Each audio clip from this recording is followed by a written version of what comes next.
नमस्कार. आजच्या व्हिडिओमध्ये मी तुम्हाला श्री धनगर समाजाचे आराध्य दैवत श्री बिडदेवाबद्दल माहिती सांगणार आहे. बिडदेवांच्या आईचे नाव सुरवंती. श्री बिडदेवांना हे साक्षात महादेवाचा अवतार मानले जाते. श्री बिडोबा हे महादेवांचे 20वे अवतार आहेत. हे कथेत आणि ओव्यानुसार सांगितले जाते. कथेनुसार ओवीनुसार असे सांगितले जाते की श्री बिडदेवांचे बालपण हे चिंचणी तालुका रायबाग येथे गेले. मायाक्का म्हणजे श्री बिडदेवांची मानलेली बहीण, हिने बिडदेवांचा बालपणी सांभाळ केला. बिडोबा हे धनगर समाजाचे आराध्य दैवत असले तरी ते एक लिंगायत देव असे मानले जाते. श्री बिडदेवांचे मुख्य देवस्थान हे आरेवाडीत आहे. तसेच बिडदेवांची तशी गावोगावी मंदिर आहेत जिथे धनगर समाजाचे वाड्या वस्त्या किंवा जिथे धनगर समाज असेल तिथे श्री बिडदेवांचे मंदिर असते. कारण त्यास बिडोबा हा धनगर समाजाचा मुख्य देव मानला जातो.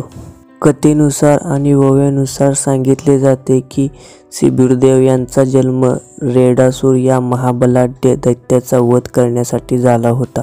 बिडोबा हे मुख्य दैवत हे कर्नाटकचे असून ते कर्नाटकातून महाराष्ट्र येथील आरेवाडीत येऊन स्थायी झाले. आरेवाडी हे मुख्य देवस्थान मानले जाते.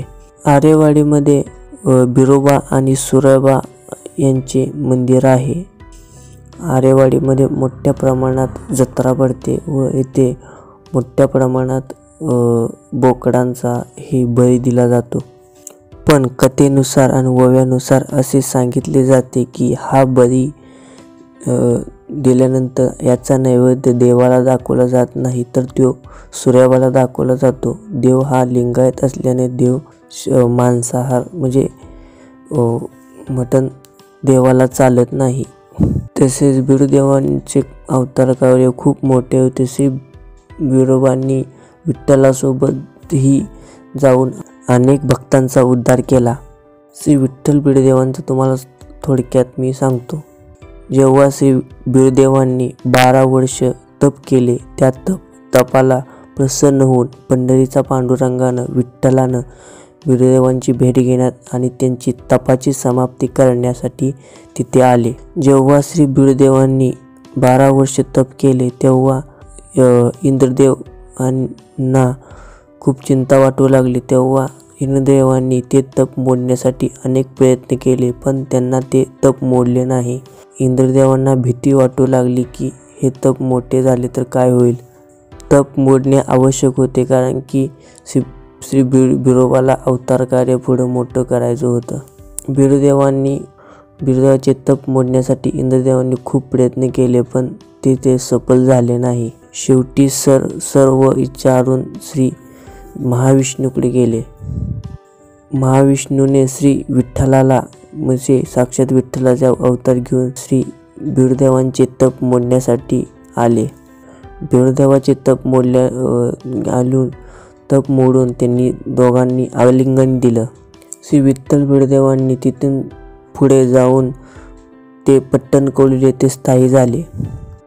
श्री विठ्ठल बिडदेवांनी अनेक भक्तांचा उद्धार केला. पट्टणकौली येथे आल्यावर त्यांनी तेथील ग्रामदैवत कल्लेश्वराची भेट घेतली. कल्लेश्वराची गाठ घेतल्यानंतर श्री विठ्ठल बिडदेवांनी खडकाच्या माळाची मागणी केली.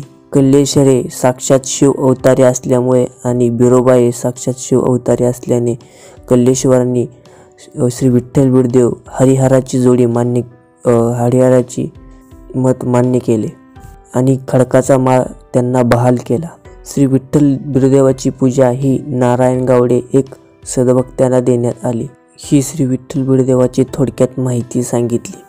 तसं बिडोबा देव नवसाला पावणारा देव आहे. बिडोबा देवाला धनगर समाजाचेच नाही अनेक समाजाचे प्रत्येक 12 बलुतेदारांना हे त्याची पूजा करतात. हे धनगर समाजाचे फक्त दैवत नसून सर्व समाजाचे दैवत लोक बिडोबाला मानतात. पुढील भागात मी महालिंगरायाची पण माहिती सांगेल. तो पूर्ण व्हिडिओ विठ्ठल बिडदेवाची महालिंगरायाची सगळ्यांची सविस्तर माहिती सांगणारा व्हिडिओ बनवेल. तुम्हाला आजचा व्हिडिओ कसा वाटला कमेंट करून नक्की सांगा आणि आमच्या चॅनलवर नवीन असाल तर देव अवतार यूट्यूब चॅनलला सबस्क्राईब करा. मला असे बीडदेवांच्या नावानं सांग बरं.